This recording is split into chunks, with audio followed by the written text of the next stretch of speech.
শুভ নামে যাবে, তব শুভ আশিস মাগে, গাহে তব জয় গাথা। জনগণ মঙ্গল দায়ক জয় হে ভারত ভাগ্য বিধাতা। জয় হে জয় হে জয় হে জয় জয় জয় জয় হে। ৭৬তম বর্ষ উদযাপিত করছে এই সংবিধানে। এটা একদিক থেকে আমাদের কৃতিত্ব, এই জন্যই বলছি যে আমাদের প্রতিবেশী রাষ্ট্রদের দিকে যদি তাকাই, তারা কিন্তু এতদিন ধরে এইভাবে অটুট সংবিধান তাদের থাকে। তা সেই প্রভাব এড়িয়ে আমরা যে এটাকে অটুট রাখতে পেরেছি, কিছু সংশোধনী হয়েছে, সেটা আলাদা ব্যাপার, হয়তো সংশোধনীর দরকারও পড়ে সময়। সেই দিক থেকে এটা আমাদের এক ধরনের মানে ভেতরের এক শক্তি প্রদর্শন বলে করা যেতে পারে। তবে আম্বেদকর, ভীমরাও আম্বেদকর যখন এটা করেছিলেন, তার নেতৃত্বে যে টিম এই সংবিধান রচনা করেছিলেন, তখন তিনি একটা কথা বলেছিলেন যে সংবিধান খুব ভালোভাবে রচনা করা যেতেই পারে হয়তো, কিন্তু এটা সত্যি কতটা কার্যকরী হবে সেটা নির্ভর করছে এটা যে তিনটে পিলার ওপর, মানে তিনটে থামের ওপর, যে স্তম্ভের ওপর প্রতিষ্ঠিত।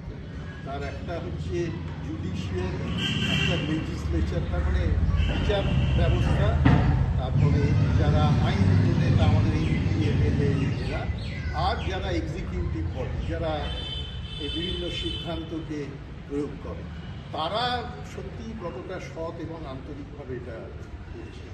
তা সেই দিক থেকে হয়তো মানে কিছু ঘাটতি আমরা দেখতেও পাই।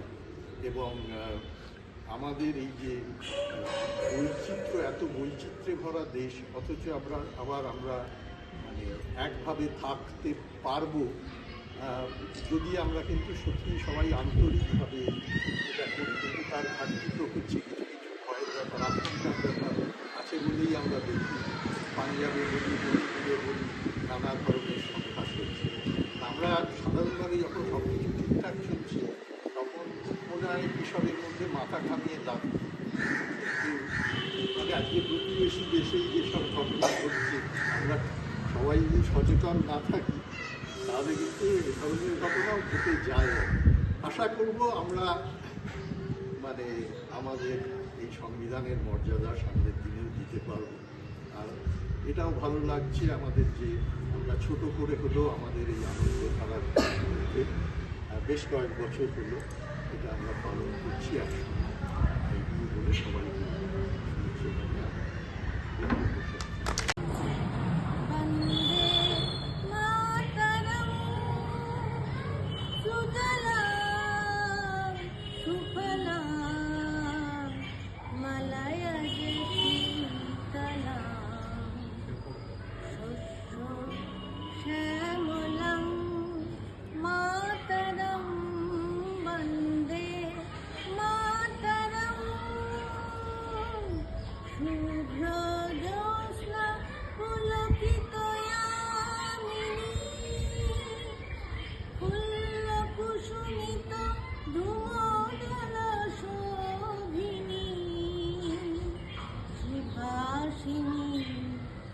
মধুর ভাষিণী সুখদাং বরদাং মাতরম বন্দে মাতরম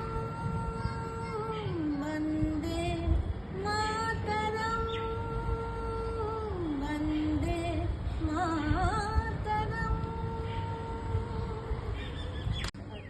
চিত্ত যেথা ভয় শূন্য, উচ্চ যেথা শির, জ্ঞান যেথা মুক্ত, যেথা গৃহের প্রাচীর, আপন প্রাঙ্গণ তলে দিবস সর্বরী, বসুধারে রাখে নাই খণ্ড সূত্র করি।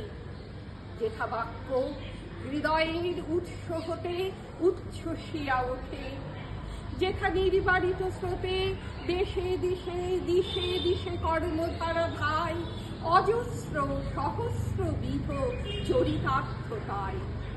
যেথা তুচ্ছ আচারের বড়ু বালু রাশি, বিচারের স্রোত পথ ফেলে নাই গ্রাসী, পৌরুষেরে করেনি শতধা।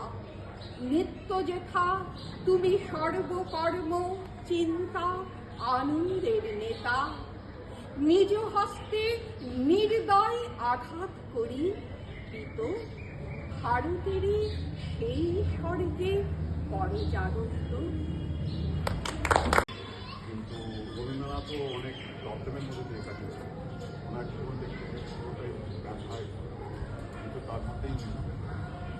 তো আমাদের মধ্যে পশ্চিমবঙ্গ এটাকে বন্ধ করে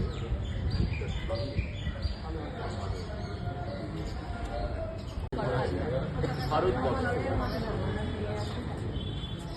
চোখ ভরা জল আর বুক ভরা অভিমান নিয়ে কোলের ছেলের মতো তোমার কোলেই ঘুরে ফিরে আসি বারবার। হে ভারত জননী আমার, তোমার উৎসুক ডালে কখন ফুটেছি কচি পাতার আড়ালে। আমার কস্তুরী রেণু উড়ে গেছে কত পথে, দিগন্তে আকাশে ছায়া পথে। তবুও তোমার ছায়া পড়েছে তোমার বুকে কত শত ছলে। তুমি বাঁকা ছিড়ে নদী ছলো ছলে, বাজাও স্নেহের ঝুমঝুমি। জননী জন্মভূমি তুমি, তোমার আকাশে আমি প্রথম ভোরে পেয়েছি আলোর সারা। দপদপে হিরে শুকো তারা, অস্ফুট কাকলি, জলে ফোটে হীরকের কলি। মধ্যাহ্নে হীরের রোদ, হে ভারত হীরক ভারত। কোন এক ঢেউ ছোঁয়া দিনে বঙ্গোপসাগর থেকে পথ চিনে চিনে কখন এসেছি আমি ঝিনুকের মতো তোমার ঘাসের হ্রদে। ঝিলের সবুজে খেলা করি একা অবিরত। আমি তো রেখেছি মুখ তোমার গঙ্গোত্রী স্তনে, অধীর উন্মুখ মিটালো আগ্নেয় ক্ষুধা তোমার অক্ষয় বটফলে।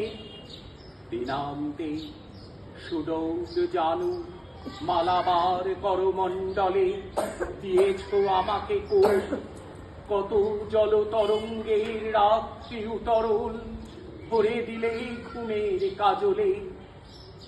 মিশে গেছি শিখরের তন্ময়তা নিয়ে তোমার মাটির নারী হাওয়ার জলে। গ্রীষ্ম বর্ষা হেমন্ত শরৎ, হে ভারত হীরক ভারত। আজ গৌরী শঙ্করের শিখরে শিখরে জমে কালো মেঘ, বৈশাখী পাখির ডানা ছড়ায় উদ্বেগ। তবু এই আকাশ সমুদ্র থেকে কাল লাফ দেবে এক মুঠো হীরের সকাল, চকচকে মাছের মতন। হে ভারত হীরক ভারত পুরাতন, হে ভারত হীরক ভারত পুরাতন। প্রত্যেকেই চাইছে তার